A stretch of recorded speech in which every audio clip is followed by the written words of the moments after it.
Hello दोस्तों, स्वागत है आपका अपने चैनल स्टडी विद अरामिका में, जिसमें हम आज से यूपी स्पेशल करंट अफेयर्स की टारगेट सीरीज़ शुरू कर रहे हैं, जो कि यूपी में होने वाले एग्ज़ाम्स के लिए बहुत ही ज़्यादा इम्पॉर्टेंट है। जैसे कि आप लोग जानते ही हैं कि अब करंट अफेयर्स का वेटेज जो है एग्ज़ाम्स में बहुत ही ज़्यादा बढ़ गया है और उसमें भी काफ़ी डीपली क्वेश्चन पूछे जा रहे हैं।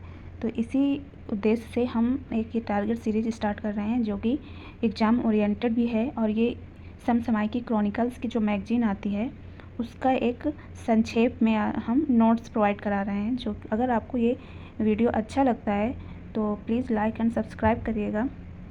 तो चलिए शुरू करते हैं।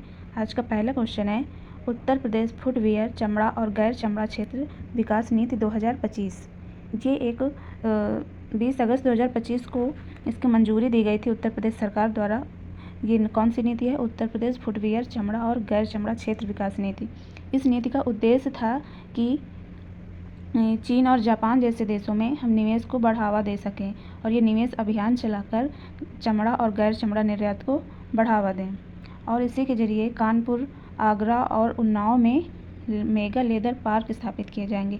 ये इंपॉर्टेंट है, क्वेश्चन आ सकता है कि यूपी के किन जिलों में चमड़ा पार्क स्थापित करने का प्रस्ताव रखा गया है। तो कानपुर, आगरा और उन्नाव में, जिसमें 50 एकड़ भूमि पर 25% पूंजीगत सब्सिडी, भूमि खरीद पर स्टाम्प ड्यूटी में 100% की छूट दी जाएगी। इसके साथ ही साथ नेपाल और भूटान, बांग्लादेश के बाहर निर्यात हेतु 3 वर्षों तक 50% परिवहन लागत की प्रतिपूर्ति भी की जाएगी। काफ़ी इंपॉर्टेंट क्वेश्चन है। अगला क्वेश्चन है, पीएम सूर्य घर योजना में उत्तर प्रदेश अग्रणी रहा। ये पीएम सूर्य घर क्या है? ये एक ऐसी योजना है जिसमें सरकार द्वारा ही कुछ सब्सिडी देकर सौर ऊर्जा को बढ़ावा देने के लिए ये शुरू की गई थी। ये कब स्टार्ट हुई थी? ये स्टार्ट हुई थी 2024 में ये योजना आई थी। इसकी स्थापना दर रखी गई थी 891 जुलाई में। यूपी में सौर इकाइयाँ लगाई गई थी। इसमें 891 मतलब एक महीने के अंतर्गत इतनी सौर जो इकाइयाँ थी वो शुरू की गई हैं। इसका लक्ष्य रखा गया है 1300 सौर संयंत्रों की स्थापना का लक्ष्य है, निर्धारित किया गया है। इसका दीर्घकालिक लक्ष्य क्या है कि 2027 तक 22 गीगावाट सौर क्षमता प्राप्त करने हैं। तो पीपीपी मॉडल पर नीतिगत योजना इसमें लागू की जाएगी। अगला क्वेश्चन है, उत्तर प्रदेश पुलिस का ऑपरेशन सवेरा।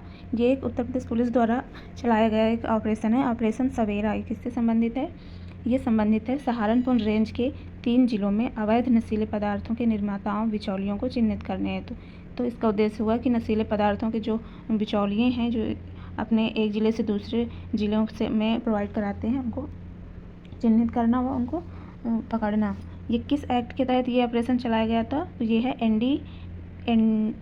एनडीपीएस। एनडीपीएस का मतलब होता है narcotic drugs psychotropic substance act.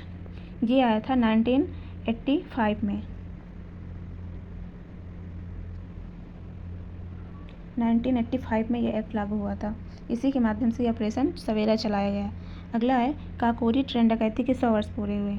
हाल ही में अभी 9 अगस्त 2025 को ही काकोरी ट्रेन डकैती के 100 वर्ष पूरे हुए हैं, और ये आपने हिस्ट्री में पढ़ा ही होगा कि ये कब हुई थी?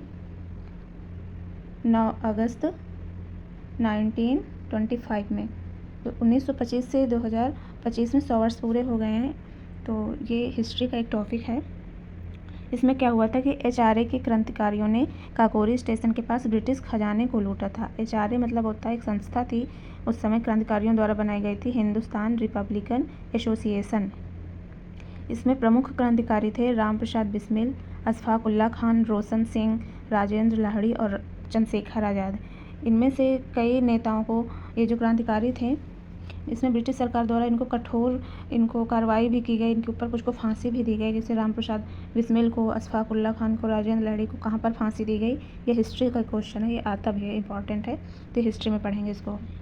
अगला क्वेश्चन है, लखनऊ भारत का पहला एआई सिटी बनाने की पहल की गई है। लखनऊ को भारत का पहला एआई सिटी बनाने की पहल की गई है। कब की गई है? 31 जुलाई 2025 को यूपी सरकार ने 10,732 करोड़ रुपए के निवेश से लखनऊ को देश का पहला एआई शहर बनाने की पहल की है। इम्पॉर्टेंट है कि ये देश का पहला एआई शहर बनेगा। इसमें क्या होगा कि एआई आधारित ट्रैफिक सिस्टम की स्थापना की जाएगी। कृषि में स्मार्ट सिंचाई, कीट पहचान और डिजिटल मार्केटिंग के लिए यूपी एग्रीज परियोजनाओं को भी लागू किया जाएगा।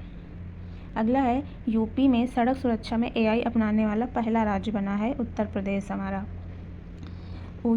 यूपी सड़क परिवहन राजमार्ग मंत्रालय द्वारा अनुमोदित एआई आधारित सड़क सुरक्षा पायलट परियोजना शुरू करने वाला देश का पहला राज्य है। इसके लिए बजट में इसको 10 करोड़ रुपए का आवंटन भी किया गया है। इसका उद्देश्य है एआई और बिग डाटा एनालिसिस से सड़क दुर्घटनाओं को कम करना। ये प्रयोग भी इसका किया गया। रियल टाइम डैशबोर्ड के लिए 5 करोड़ वाहन उपलब्ध कराए जाएंगे। अगला है और लास्ट क्वेश्चन है, यूपी में हरित हाइड्रोजन उत्पादन केंद्र की स्थापना की जाएगी। ये भी काफ़ी इम्पॉर्टेंट है जो कि पेपर के उद्देश्य से कि यूपी में हरित हाइड्रोजन उत्पादन केंद्र की स्थापना होगी। ये कब होगी? 25 अगस्त 2025 को यूपी सरकार के प्रतिनिधित्व में ग्रीन हाइड्रोजन उत्पादन उत्कृष्टता केंद्र की स्थापित करने के लिए सहमति जताई गई है। अभी सहमति जताई गई है, हालांकि अभी हुआ नहीं है, पर शुरुआत हुई है। तो ये थे आज के कुछ इंपॉर्टेंट क्वेश्चन जो कि यूपी करंट अफेयर्स के लिए काफ़ी ही ज़्यादा इंपॉर्टेंट हैं। तो अगर आपको ये वीडियो अच्छा लगा हो तो please like to subscribe my channel. Thank you.